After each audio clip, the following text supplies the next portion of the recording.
Hi everyone, welcome to my community on Afrocentric Television Channel 15.8, a show that revolves around the African community in Texas and by extension, the United States. My name is Kola. And I'm Ada. Welcome to our show. On today's episode, we will be focusing on child abuse and molestation. Absolutely. And we're also going to have different segments for you today. As always, the fashion and beauty segment, health segment. We're also going to have sport, entertainment, and of course, a special feature on this topic. We will be sitting with Dr. Victor Oderinde, who is a child, adult, and adolescent psychiatrist. He will join us a little later to shed some light on some of these issues.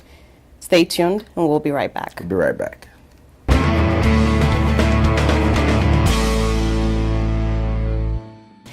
Thanks, Ada and Kola. Hi, everyone. It is March. Hope you guys are enjoying the year. March has arrived. It is March Madness. And I'm your girl, Oge. And of course, I am your host for the beauty and fashion segment of the show. So today, I just wanted to talk about two fashion shows that stuck out to me. Then I feel like you should know about. One, it was the Ball Man fashion show. It was amazing. That was a pretty good show, and I watched a little bit of I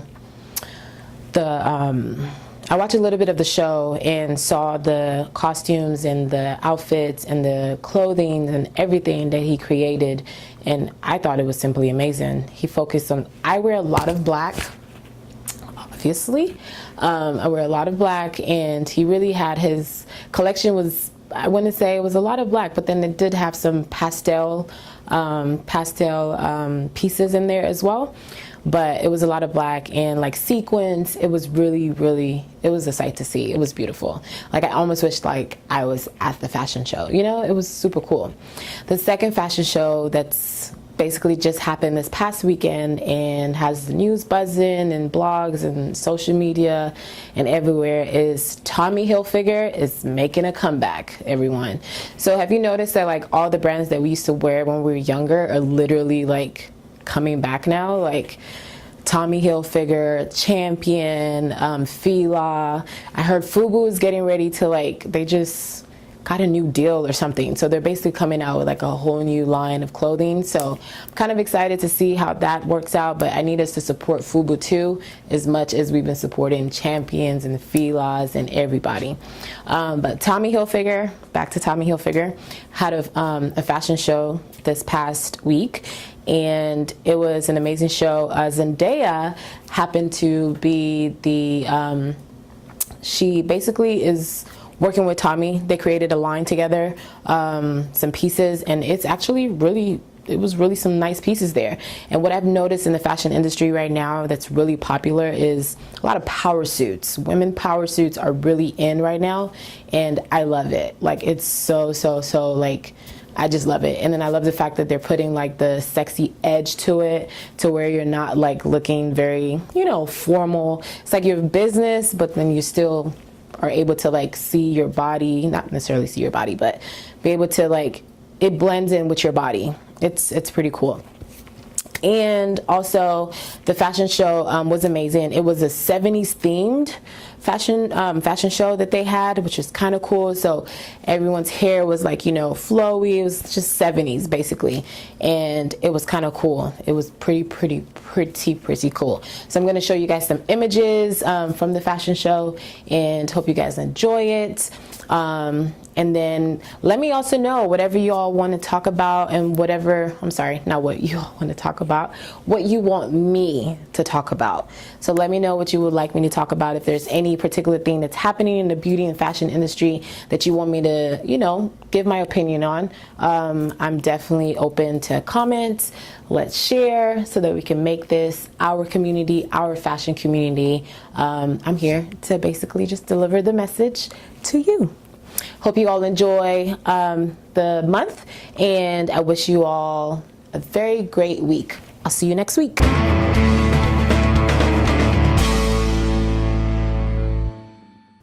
Welcome to the sports segment on My Community, the show that revolves around African community in Texas and by extension, the United States. Hope you've been enjoying the topics with Kola and Ada. My name is Bayonle Arashi. Welcome to the sports segment of the show. So much to give you in about the few minutes I have on this segment. Of course, one of the finest players the football world has ever seen. We call it football in the part of African community, especially. I'm sure the African community guys will understand when I say football, but right here in this society we call it soccer. Of course, soccer is what I have for you on the show majorly today. Mario Balotelli, I'm sure you remember that striker. Why Always Me is famed for that particular event while he was playing at Manchester City Football Club. He did something wonderful this past week in the French League On. Mario Balotelli became the first football or sport or athlete that celebrates live on Instagram. Mario Balotelli scored for his team Olympique Marseille against Saint Etienne in the French League On. And of course, you know what he did? He ran to the pitch side. I think he already had everything planned out for him. He took his phone and of course went straight live on Instagram to celebrate his goal. I'm sure you're going to see that highlight as soon as this show is going on. So Mario Balotelli became the first player to do that in the world of sport. That's about it from that guy. He always loved to show his very funny side apart from his skill as a soccer player. Of course, we have another record-setting week this past week in the Major League Soccer. That is our league in the United States. The Soccer League in the US, of course, which has 20 teams comprising of East Coast and West Coast. It was called the coldest night, the coldest game in the MLS history, and it was between Colorado Rapids and of course the Portland Timbers. The previous record was 19 degrees, and that game was played 2 seasons ago between Atlanta United and I think Minnesota. In Minnesota, of course, that game was played under 19 degrees Celsius, but of course this one was played 18 degrees. You need to see the pictures, and of course it's actually showing now. My producer is displaying those pictures right about now. That was a crazy cold night. You could see the referee almost brain freeze in that game, and of course that game still ended 3-3. It was the opener between those two teams in the new season of the Major League Soccer this season. Some exciting stuff happening in the world of soccer right there. Of course, 30-year-old Manchester United forward Alexis Sanchez has suffered a knee injury and he will be out for 2 months, up to 8 weeks. That's what the coach said. Ole Gunnar Solskjaer is in active capacity right now in Manchester United, and of course not sure if he was able to help his team just this past Wednesday in that very crucial soccer game against Paris Saint-Germain in the UEFA Champions League. Remember, Manchester United suffered 2-0 loss right at home at Old Trafford against those French giants. Hopefully they are able to do something. Of course, that would be this roundup of this show, as I'm going to bring you some highlights in the Champions League games that happened on Tuesday and Wednesday evening. But before I go, Chelsea Football Club, remember, they were suspended by FIFA from signing any player for the next 2 seasons, of course, between this season, 2018-2019 season, until the 2020-2021 football season. They won't be able to sign any player. Of course, Chelsea were found wanting for signing underage players, including one of them that now plays for Olympique Lyon. His name is Bertrand Traore.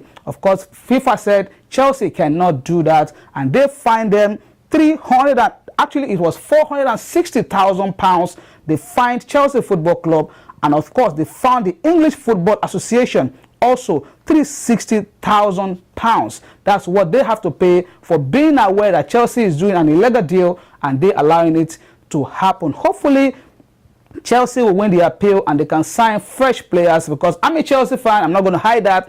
And of course Chelsea is not doing very well at all this season, and if this ban should stay, definitely Chelsea will be in big trouble come next season. Finally on the show, the round of 16 tie in the Champions League was, of course, started on Tuesday and Wednesday evening.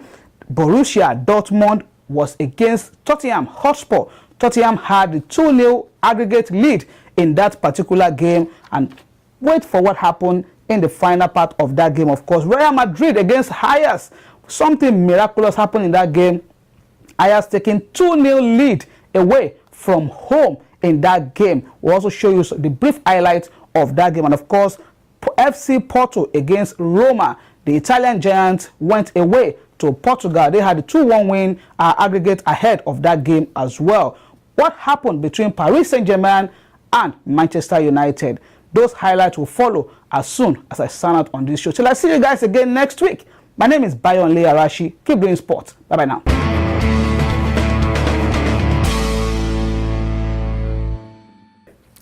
Hey guys, what's up? It's me again, Fauzi Aminu, and this is my community on station 15.8 Afrocentric Television. This week in entertainment, I just want to give you guys the tea on how Jordyn Woods did not do it. So last time you guys heard me say, oh, it'd be some tea if she was pregnant, but she came out on an interview with Red Table Talk with Jada Smith, and she claims that she did not do it, and all that happened was that he kissed her. Now the family, or should I say, Khloe Kardashian, claims that she actually did do it and she actually messed up her family, but the internet has decided to shame and bash her because why is she not talking about her man? Okay. Next thing in entertainment, R. Kelly did go to jail. We are excited about that, but we are not excited that he got that bail. His bail was set at $100,000, and supposedly it was a woman that set him free. What is wrong with people? This man has done so much, and you still carried your two koro legs to go and free him. And apparently, like, even earlier at his concerts, he supposedly, like, gets, like, cheers from women the most, which is kind of, like, weird because this man did terrible things to us. But whatever. I'm not sure if you guys are familiar with Babes Wodumo, an international artist out of South Africa. It was actually captured on her Instagram Live how her man pounced on her. I actually saw that video and I was terrified. You could hear her crying. And what was crazy about it was I actually went on his page and did some personal research, and it turns out this isn't the first time this accusation has been made, and obviously he denied it, but this time we have it on camera. Yeah, so this wasn't the first time he did it, and quite frankly, I am waiting to see what happens to him after this has been exposed, but I guess we can only wait and find out. Olumentane just performed LD's single as his own, and LD took to his Instagram to call him out. He said, this shameless nigga out on stage is performing my record like he created it. I still remember how he tried to steal the record right after I put him on it, forcing me to put it out prematurely. Nigga ran off with the unmastered draft and went to print CDs with himself as the lead artist. Even his verse was written by me. Hashtag appropriation, hashtag get your own shit. Lesson to all young artists, do not ever do pity features. Now if that is not some shade and tea, now I don't know what is, but shout out to this song still being a hit that you still want to be lying about it. I don't even understand. I don't get it. And they just headlined a concert together in Nigeria. So I wonder if I just want to know what the politics around this is. Also, since we will be discussing women this month, it is only right that I share with you that Kylie Jenner is now the youngest billionaire in the world. She took over from a man, Mark Zuckerberg, and yeah, she's the youngest billionaire. She became a billionaire at 21. For those of you that don't know, from her Kylie Jenner lip kits alongside all her other business ventures. And while we're on women, I just want to give a couple of women shout outs this month and start off from some of my faves: Kemi Adetiba, Stephanie Coker, Niniola, Teniola, Bella Lubo, everybody that's making ripples, Bad Girl Mo, Raro Lay, all of you guys are doing awesome, and I would like to bring it home to Novaco, Lucci Bay, Addison, Lydia, all of you that are doing amazing things in entertainment. Your efforts are not going unnoticed, and one day, Sha, all of us will reach where we want to reach. Amen. See you guys next time on My Community.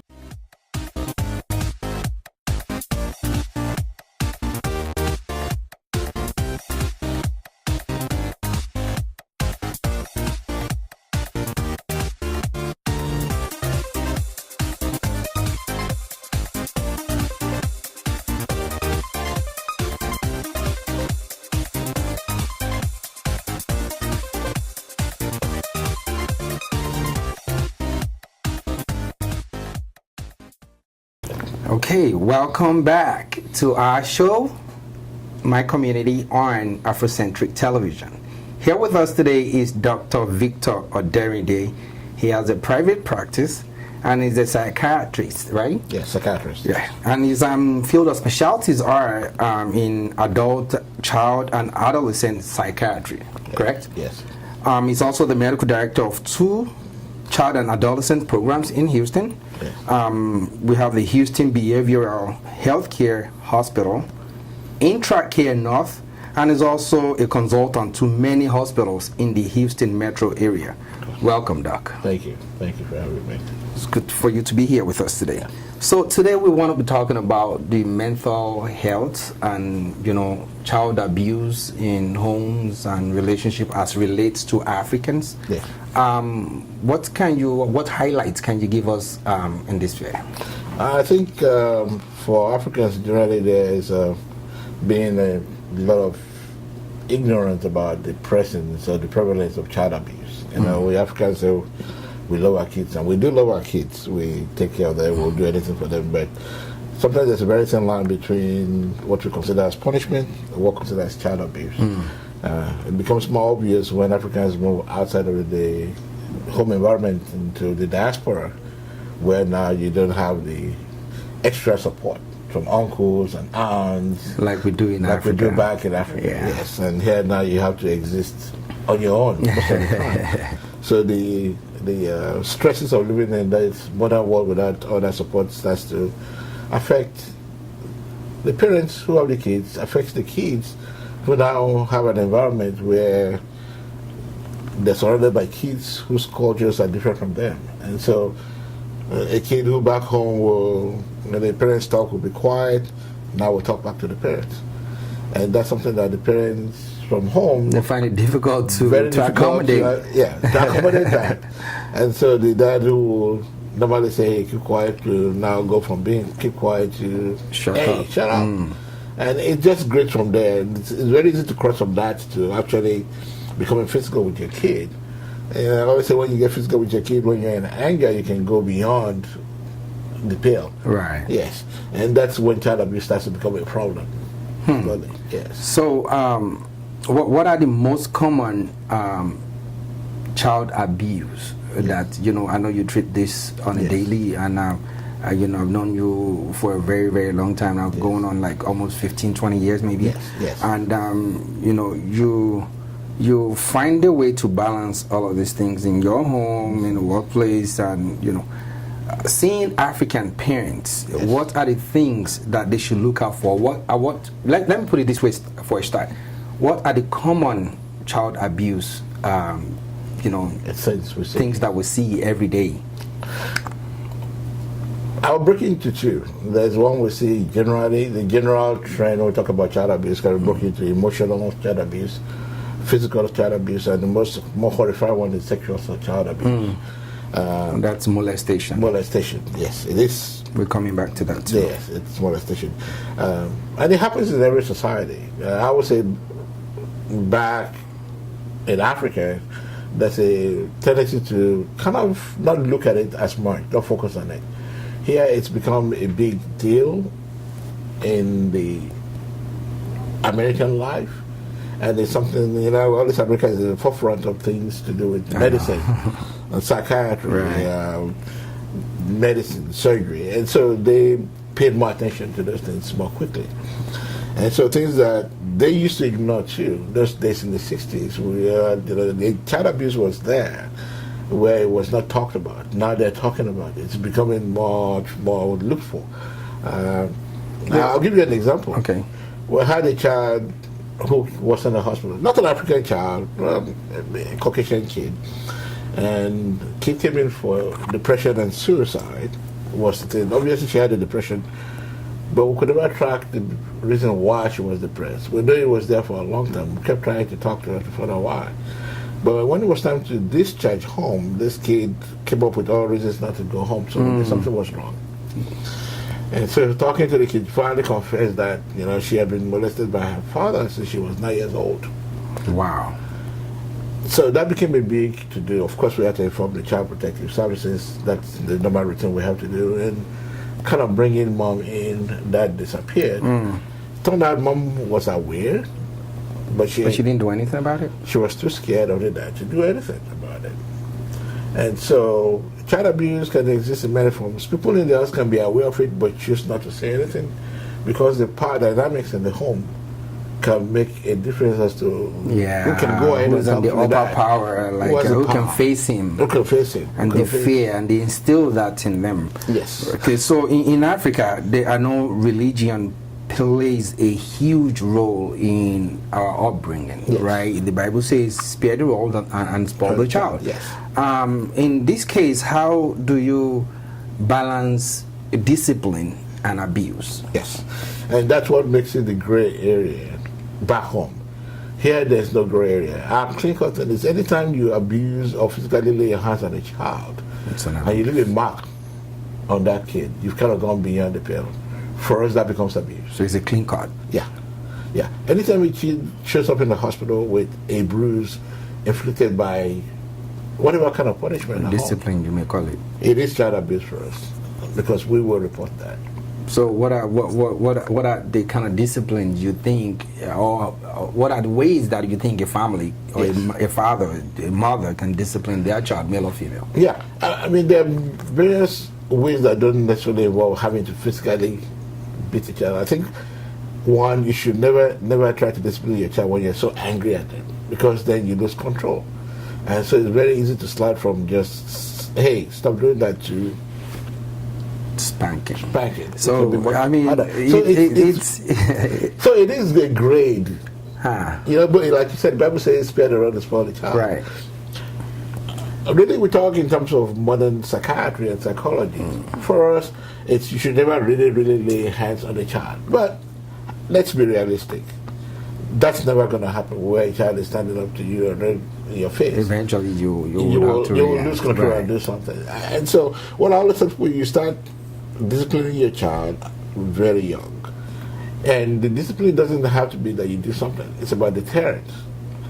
A child has to be respectful of the parents enough, because that respect, when the child starts as a baby, they learn very quickly. A 2-year-old will smile at you and say, hey, they'll push you, they'll see what they can get away with. Yes, and they'll do it, and they do it because they're testing their limit. Right. That's part of their normal development. They're establishing who they are. We as Africans, do you think we recognize that? We're like, we don't. This child, this, Yes, we don't think of it like that. Subconsciously, we do recognize that kids will do stuff. But because of the strict upbringing, we don't, our boundaries are very well set in terms of you don't do that. And even that creates that boundary for the kid. Fear? Well, sometimes fear is necessary. It doesn't have to be fear that is damaging. You have to have a certain amount of fear. So how do you balance that, though? This is coming from a professional. So we need to learn as Africans, right? Yes. So we need to learn as Africans where we need to find the balance. Well, the balance is that you don't ever do it without you being in control of your actions. Like if you're telling a kid, don't do that, you say with a firm hand, there's nothing wrong with that. Kids have to learn boundaries and control. And kids are quick to turn back around just to come try it again. They will and see if you're going to do something about it. If you don't do anything about it, think they can get away with it. Consistency is the key, and that's what I see with some of the parents that have problems here. They give in too quickly. You give in too quickly, the kid knows that if they kind of bury you enough, they have their way. And so it could still be the fear because of the law of the land. You have to respect the law of the land. In Africa, you probably can get away with a whole lot of things. Yes. But here, you can't get away with so much, and so you try to understand the boundaries. I don't call it getting away with things. I'll call it being very firm with the instructions you give the kid. Being very consistent with the consequences for the instruction. But the consequences should never go to the point of assault. Once you cross into assault, you've lost control of yourself, but also control and respect from the kid. Okay, so let's think about it this way. Yes. You have a child. This child is a female child. Yes. Growing up with your brother, sister, or you have a male child growing up with your brother, sister. That's their uncle and auntie, right? at one point, and I'm flipping back to before abuse, now molestation, Yes. and at what stage do you think is right to start talking to your child about, boundaries? Like I read somewhere where when you see your child that is growing up, still a baby, maybe 6, 7, and the uncle is putting them on their laps, just talking to them or getting overly comfortable with them. How do parents go about addressing that without offending the uncle or instilling some kind of negative fear in the mind of the child? And that's, like you said, that's very delicate. But, as a parent, your first priority is to your kid, not to the... You guys heard that. Your Yes. first priority is to your child. Yes. Remember that. Yeah, not to the comfort or discomfort or the relative. So, if I was to see anybody holding I have a grandson of mine like that, I'm going to go there and be like, no, that's not okay. I'm going to take the grandchild away. Right away, right there, I'm not going to wait. I do it immediately. And I will talk to that person and be like, do you understand why I moved that kid away from you? They don't understand why. I'll explain to them, we're in a society that is changing now. Kids are very exposed on TV. That's some delicate stuff. It is delicate As stuff. Africans, families, we look at things this way or that way. You move your child away from, and the report that can be. But then you said again professionally that your first priority is to your child. You protect your child at all first. costs. I'll tell you why it's very, very crucial. In this society where we are, we have people who are on the internet trying to get kids out of the house. Sex trafficking is huge in Houston here. A lot of people don't realize that Houston I've never is the heard of hub. that. Houston is the biggest hub for sex trafficking in the Northern America and probably in the whole world. Wow. Yes. Never heard of that. We are. And so there are many levels of society that exist side by side that we don't pay attention to. You drive down some of the biggest, like Westheimer, at night, and you 11 p.m., 12 p.m., you see many of these young girls. They're being pimped out. These are young suburban girls who you never believe should be on the streets at that time. They're being pimped out. There was a girl that was in the hospital last week telling me her story. She's homeschooled because the parents feel like she's too exposed to the public school system, whereby they're exposed to people, people who act like thugs and all that. She's homeschooled because the mom goes to work, dad goes to work, she's at home working on the computer. That computer is like an open doorway to your house. They say it's www World Wide Web. It is World Wide Web, and it's not exactly worldwide everything, because she's getting messages on the computer. And from these messages, this man sent her a message that one of her friends is going to get shot if she doesn't come out and meet them and have sex with them. And she left the house on a Uber to where this man was supposed to be at. And that was the beginning of her life being exposed into this sex trafficking. Mom had no clue that this was going on until the girl tried to commit suicide. I ended up in the hospital. This has been going on for over a year. Wow. Mom goes to work, dad goes to work. This man has sent a message. She gets into Uber. She ends up in various parts of Houston. Brings us back to one of the questions that I asked earlier. Yes. At what age should parents start talking to their children about child abuse, about some kind of touching, about molestation, all of those things? Because we as Africans, we shy away from things like that. Oh, yeah, we definitely do. Yeah. And, if you were living back home in Africa, it would be okay to be hiding away from it. But Africa has changed from the Africa of the old days. Yeah, Africa is speeding up really fast to catch up with all the things that happen in the modern developed world. Talk about child molestation. That's happening back home too now. Of course. It's becoming more rampant and more obvious too. All those things that we used to ignore are now there in our face. Now we still don't like to talk about it. But it's like burying your head in the sand and pretending nobody can see you. It's happening, even if we don't talk about it. So I know you said at the age of 2, they push limits They push to limits. what they can get away with, what they can't. At what age do you think it is vital for you to instill these morals in them and for them to understand that these are boundaries you don't cross? These are, You start even from as young as 2 to let them know what boundaries are. You let them know that nobody's to touch your private area. A young kid might not understand why, But at that young age, you can let them know that that is not okay for anybody to touch you there. And it's a message that you start to, they don't grasp at first, but as they get older, as they form who they are, those subliminal messages you're sending to them kind of let them know what's right, what's not okay for anybody to do to them. You know, your teacher can, if a stranger tells you to come and get candy, you should not take that from that person. I remember my dad telling me that when I was 3 or 4 years old. Even back in Nigeria? Back home in Nigeria. Wow. That somebody offers you candy, you don't go take it. Because there's kidnapping. That was there those days. It still is there. And so those little things that we use to protect our kids from the vices of society, protect them from all devices, not just one or the other. Wow. So from age 2, or as long as they can say dada, mama, whatever, you have to teach start them, talking to them about it. Yes, you have to talk. You know, and as they get more older and more aware of their sexuality, you get that stuff from around the middle school time.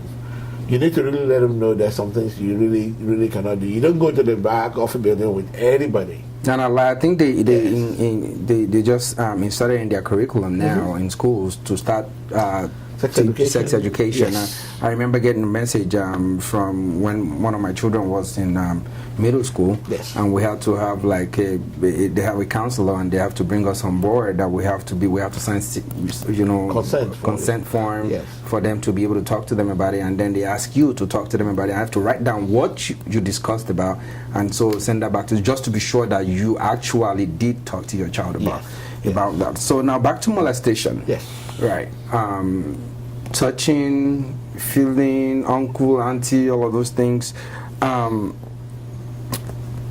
Sex. Yes. That is male or female. Which is nowadays you have to think beyond male and female. I used to crack a joke that in the old days in the hospitals we used to have to keep the female and the female kids apart. Now it's so bad that we now have to keep male and male apart and female apart, because it's gone beyond just the old days of the male and female.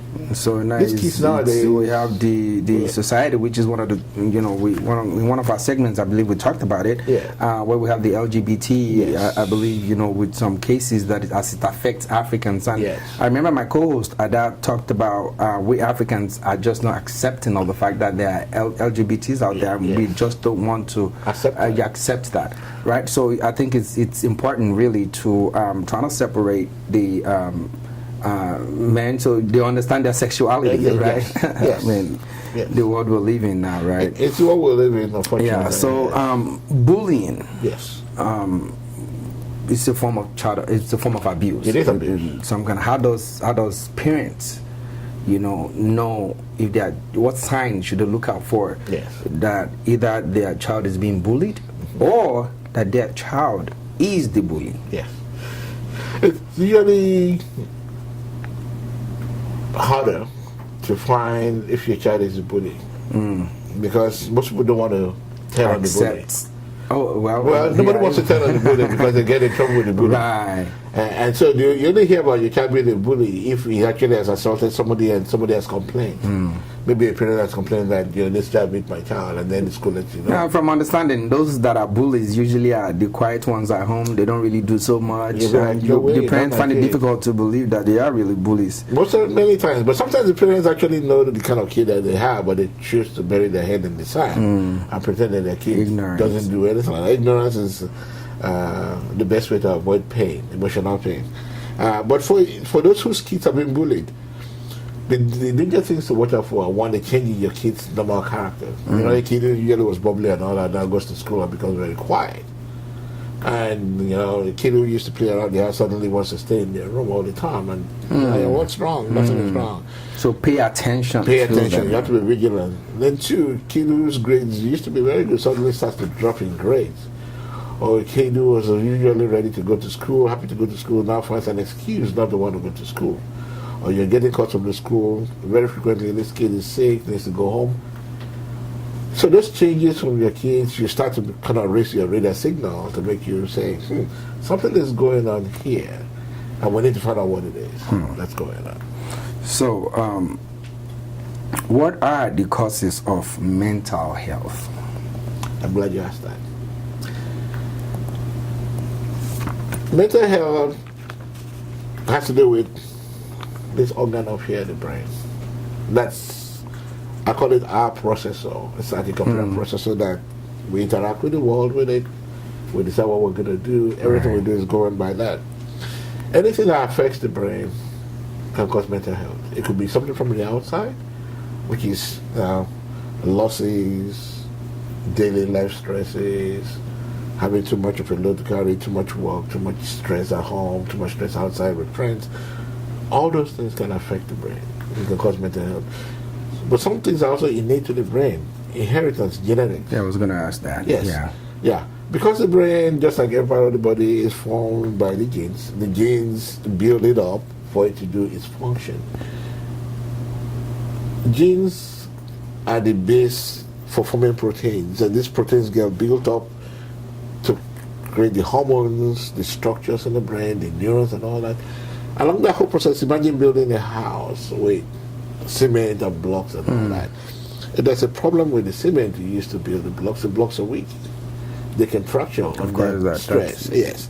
And so that's kind of a simplified way of looking at the brain. So the brain is designed that way, and if for some reason some genes are either not functional or their structure is in such a way that they can build a functional organ or functional hormone or biochemical, we call them neurochemicals in the brain, they're supposed to make the brain do what it's supposed to do, which is sending a signal from one part to the other. Millions of that is what makes brain do what it does. And so along the lines, genetics can make you not be able to do the things the brain does. So it's hereditary. So heredity can affect it. So the environment and heredity play together to cause mental health issues. And that's some technical terms you used right now, medical technical terms. Yes. What are the symptoms and adverse effects of mental health? Well, symptoms are really, imagine everything the brain can do, and it doesn't do it. That's a symptom of mental health issue. Somebody who's supposed to be happy when things are going well, and you see the but mood it's sad change. even though it's surrounded by happiness. That's a mental health symptom. Somebody is supposed to be So those are things to start looking out for. Basically, pay attention. Pay attention is the key. I know recently we've had a lot of cases of people dying, Yes. and we wonder what happened. You know, maybe we don't pay attention to them. Maybe they are giving us signals. They are talking about certain things, Yes. and they all of a sudden they became isolated. You know, so these are things to look out for, yes. right? Yes. In all these people.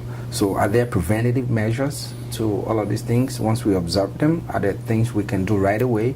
I know when you start having like a shock or something, they said throw an aspirin in your mouth and that can help, then get them to the nearest healthcare facility. What are the things we can do to prevent all of these things? Once we start observing them, what are the things you think we can do to prevent them from even happening? Or when we observe them, what are the things we can do to suppress them? I think definitely, like you said, observation is the key. Once you observe something, then you go into action. What causes a lot of problems for many of our people, both back home and the diaspora, is that because of the cultural background, there's a tendency to try to pretend something is not there. If you don't pay attention to it, it's Trying not to there. be macho about it. Yeah, but it is there, and just like any physical or the illness, if you don't treat it, it's going to get worse. So somebody who has a certain degree of depression now and doesn't get treated, the biochemical and neurochemical changes in the brain that cause that are progressive if you don't do something about it. And so that person now goes to work, is not in the right state of mind, he has not slept well, he's tired, he can't concentrate really well. He's not really in the state to go to work, but he goes to work trying to match it through it. And the boss comes and says, hey, I have all this stuff for you to do, boom. I need it ready by this afternoon, and they go. More stress, more despair. It's trying to, and then this depression sets in. It gets it even more. And these changes in the brain start to get worse. Thank you. And those are the direct pathway to eventually, people killing themselves or going out and doing something really bad to other people. Okay, so let's get a general advice from you as regards child abuse, molestation, depression, all of these things coupled in one. Just a general abuse, and if you can talk to our audience and just give them a general advice. Yes, my general advice is one, pay attention to your loved ones. It's very crucial. When there's a change in their behavior, there's a say back home, there's no smoke without fire. There is something going on. And you might have to talk to them over and over again. Luckily we work in a very community-based system. And back home, there's uncle, there's aunt, and all that. Usually, there's somebody that person will talk to. Really, they don't want to talk to you. Right. It might be an uncle, caller, or auntie, tire that they will talk to. That person can get to them to find out what's going on. When you have an idea what's going on, then you need to seek for help. Pretending that nothing is going on is not going to make it get better. You have to find somebody who is in the mental health field, especially if it's mental health, that can kind of help you find out what's going on, diagnose and treat what's going on. And I know there are not many African psychiatrists around, but it doesn't necessarily have to be an African psychiatrist. It could be any psychiatrist. Now, it's easier to be somebody from your cultural background, because people understand where that person is coming from. If you can get somebody from that background, then you have a better chance of getting through to that person and getting them the help they're in need. And like I said, with child abuse, kids, pay attention to your kids. If you see anything that's different in their behaviors, try and find out what it is. And kids generally don't talk to their parents, so I would say find somebody. That's where your community comes in. If it's uncle these, auntie these that they like to talk to, get that person to talk to them. I've been in situations where I've had to talk to kids or friends of mine, not just as a psychiatrist, but just as that uncle that they like, to find out what's going on. And that's helped a lot in kind of preventing some of these things, or preventing too much damage to the kids. So my advice is, please pay attention and go into action. Don't wait. As soon as you see that something is going on. Fantastic. Yeah. Thank you so much, Dr. Derinde. And before you leave, can you tell us now, we know at least that not so many Africans in that field. Yes. Now that we have you on our show, can you please tell the audience how we can reach you if we need to, consultation in this regard? Well, my office, unfortunately, I'm going to retirement very soon. Doug, come on, you can't leave us as Africans in this. We are not so many in this field, Doug. But there are many of my colleagues who are coming in. We have younger ones that are coming in, and I'm going to get you a list of names of them. There's Dr. Festus Zoko, who was one of my trainer under me. He's a psychiatrist in Houston, does an excellent job. And we have so many other younger ones coming in that are going to be coming out of the programs into becoming psychiatrists in Houston here. And so we're going to have an ever increasing population of African, psychiatrists here who will be ready to work. But my office number is 713-660-8877, and my office is in the gallery here. Now my staff will tell you I'm retiring, but leave a message and we'll try and get you linked up with some of our other African psychiatrists who can help you. Thank you. Yes. Thank you, Dr. Derinde. It is nice having you. Thank you. So, to the audience, you heard it, and you heard it first here on My Community on Afrocentric Television Channel 15.8. Please do not despair. Try to join us next time on this show as we have other segments coming up. Stay tuned.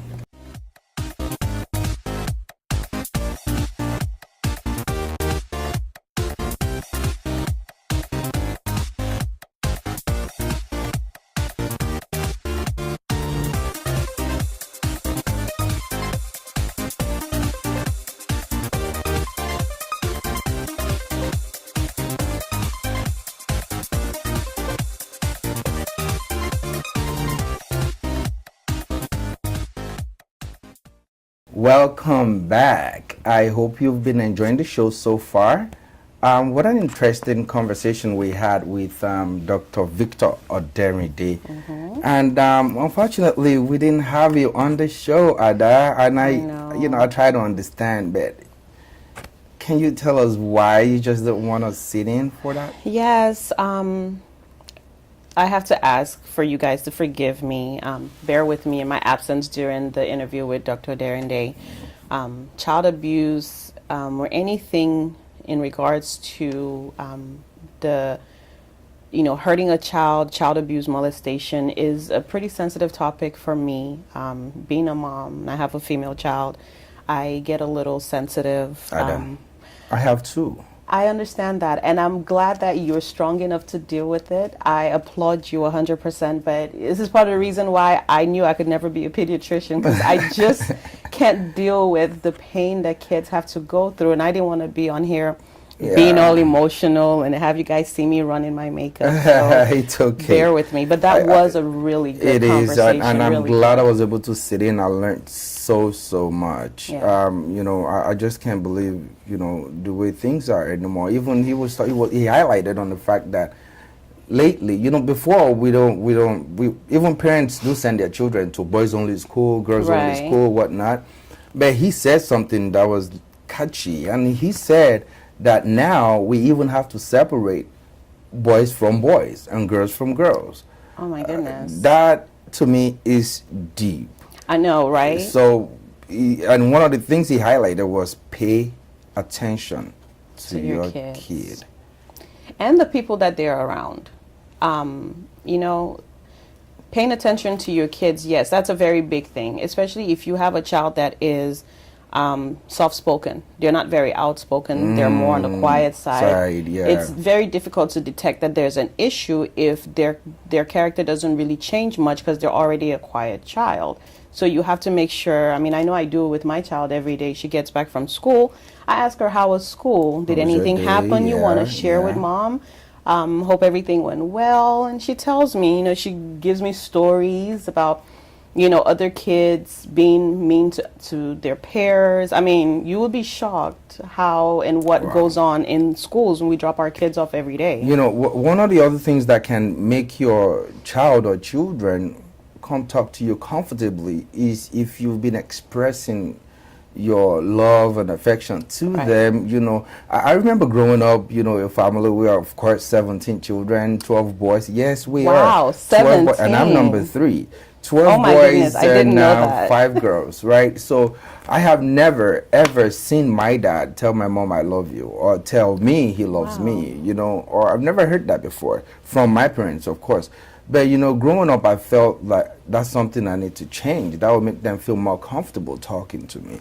But in African homes, that's something, it starts from there. We don't express it, so they feel like they can probably get it out there. And when they get it out there, it could turn into something else. Right. They misinterpret it. Interpret it. Yes, so, that's true. And that's dangerous. So I will urge you, parents, please talk to your children, pay attention to them, and often, express how you feel about them. Not in a negative way, encourage them, show them love, tell them you love them, and, that could give you, that could open the door for them to be able to express even themselves to you. Right. Right? So we'll talk about some forms of abuse, right? Can you, share if you've ever experienced any or seen someone, with any kind of abuse whatsoever? I haven't personally experienced any abuse anywhere around me. Unlike you, I come from a smaller family where 3 girls and a boy. That's it? That's it. Yo. And I'm second to the last. We have, I was very, very, very close to my dad, extremely close to my father. He was an amazing, amazing dad. He was not your typical Nigerian. That I will say. I've always known that I don't come from a very typical Nigerian household. But my dad was an extremely affectionate guy with my mom, with us, and talked to me every day about everything in life. So I was always aware. And then I was a huge tomboy growing up. So I was always... You, tomboy? Oh, my goodness. Ada. It will shock you. I won't say anything. I would not say anything. I would play soccer outside with the boys. Absolutely. Running around in shorts and a t-shirt and fighting a little. And always with boys. I didn't have a lot of female friends growing up. Here in States? Nigeria. I'm sure they're looking at you now like, look at her.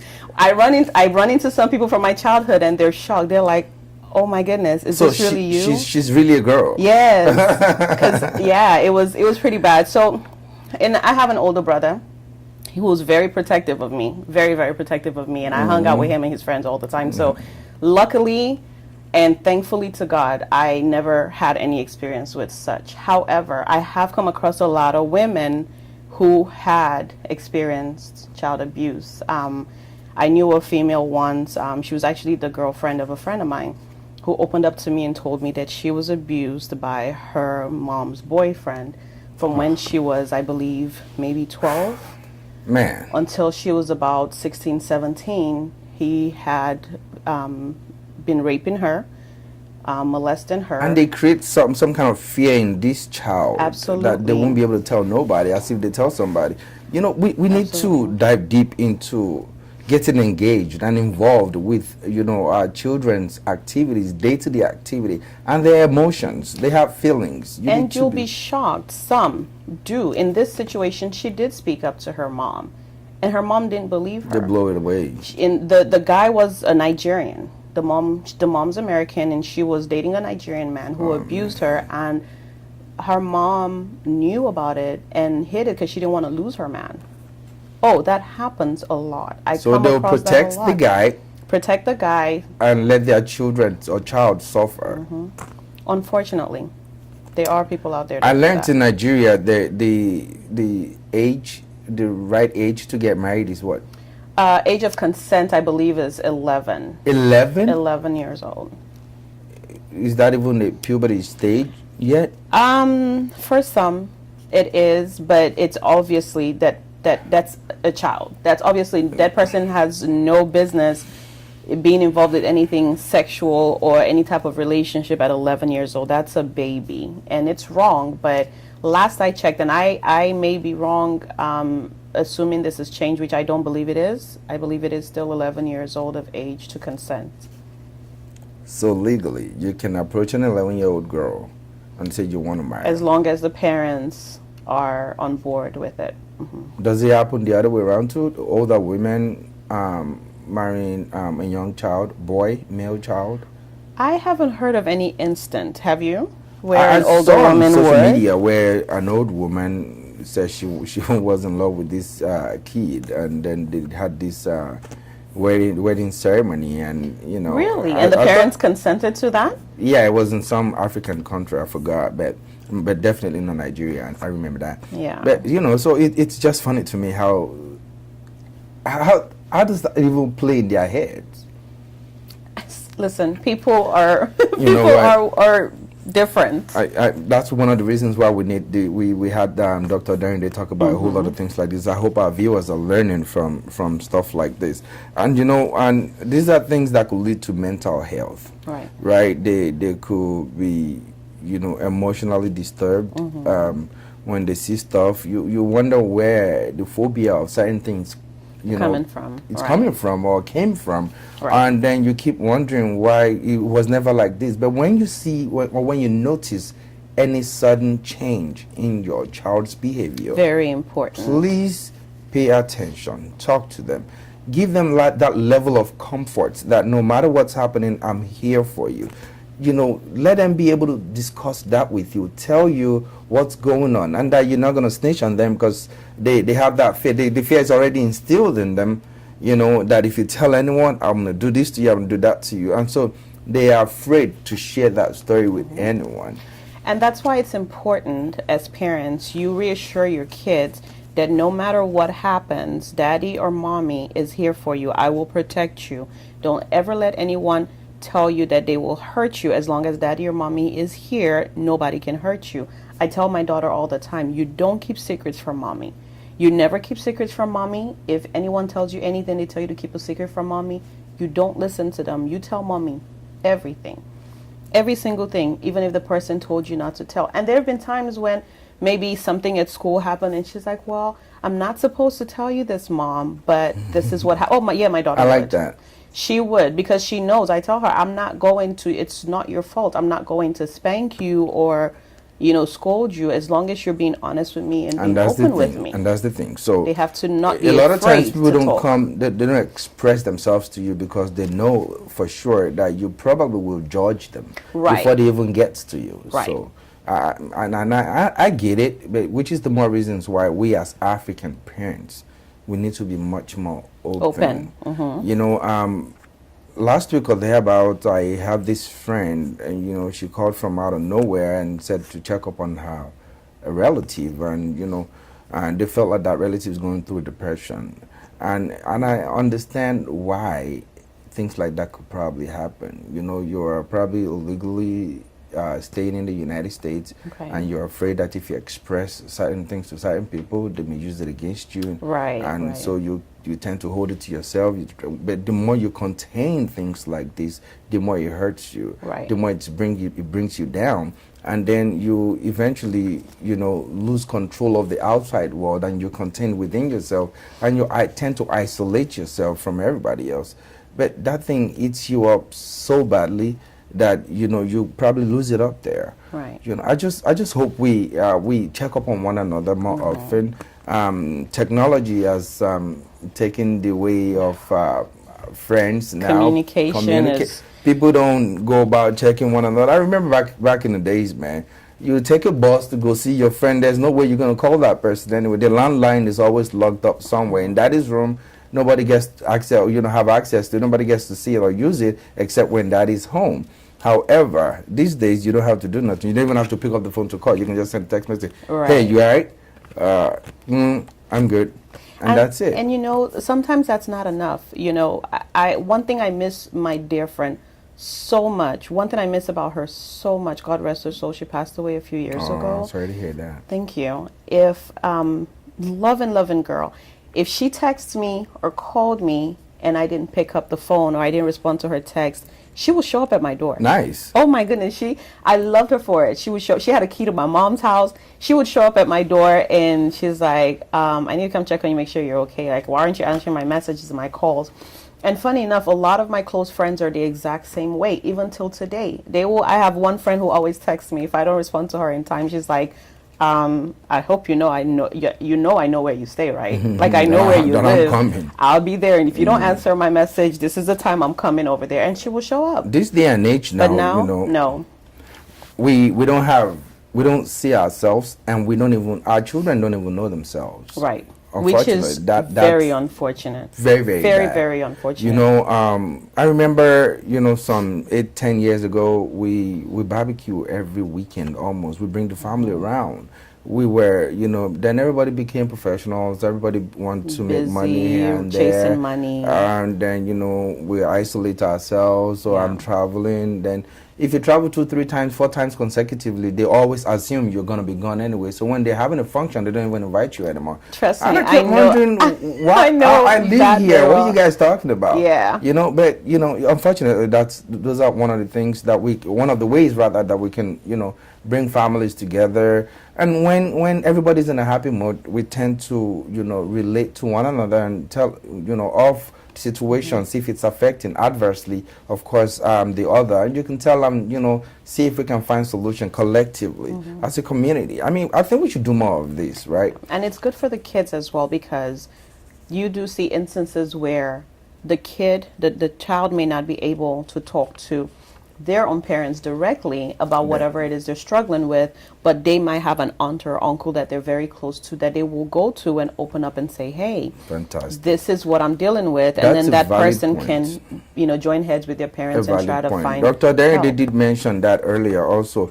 He did say, he has this nephew that would not say anything to their parents. He would rather, he's that cool uncle that they'll feel comfortable to talk to Right. about things. And he did also advise parents also, like people grown up that grew up in Africa, coming into the United States, it's probably because of your accent or something, then you decide not to relate to nobody. But sometimes they feel like they can talk to someone that can understand their background. Right.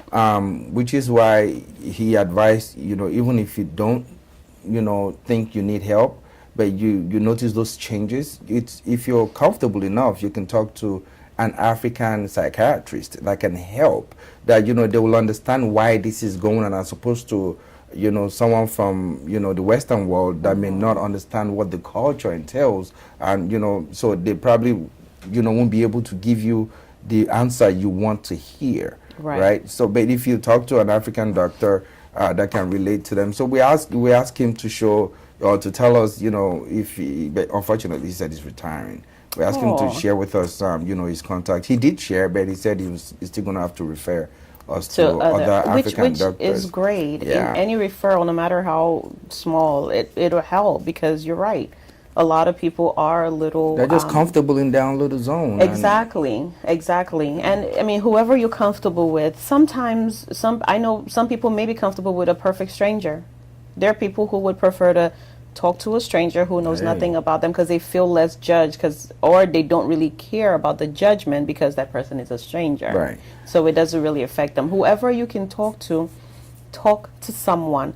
Children, your kids, make sure that they're comfortable enough to talk to you. Make sure that they have, faith in their parents and feel secure with their parents, because that's our job as parents. That's why we're here, to protect these kids, to guide them until they're of age to take on that responsibility themselves. And when you are angry at and with each other, please don't take it out on the children. And these children observe, they see everything. And don't just, contain it if you can. Go into your bedroom, talk it through, or just work it out the best way you possibly can. But do not let the children keep witnessing this. Yes, it's okay for them to witness some of it, but not all of these brawls. And, that plays a role in their mental stability. I would prefer they don't even witness any of it. Right. Any of it. But it's the so real much. world. Sometimes they need to face it and understand why things are happening. But then you need to, because in my house, if anything happens, just because I discipline you, don't mean when it's over with, I'll pull you back together. And then, hey, this is what's going on. Do you know why you're getting disciplined? Do you know why you got spanked? Very important. And my wife, she's, God bless her. She's on top of that with them. And then, children, they can bump your heads if you are not careful. Very so easily. Daddy said, mommy said. What we do is go tell your dad. She tells them, go tell your mom. Rather, she tells them, go tell your dad, I'll tell her, go tell your mom. And then I've told her, she tells to come tell you, and you tell them to go, okay, now, babe, is that what you said? Now, we all agree to. They know, once they know and realize that. You're going to check and make sure, then they'll stop. So they know also, and that helps them understand that, okay, there's probably unity. And these guys are one no matter what. And, that helps in the stability of their mental health as well.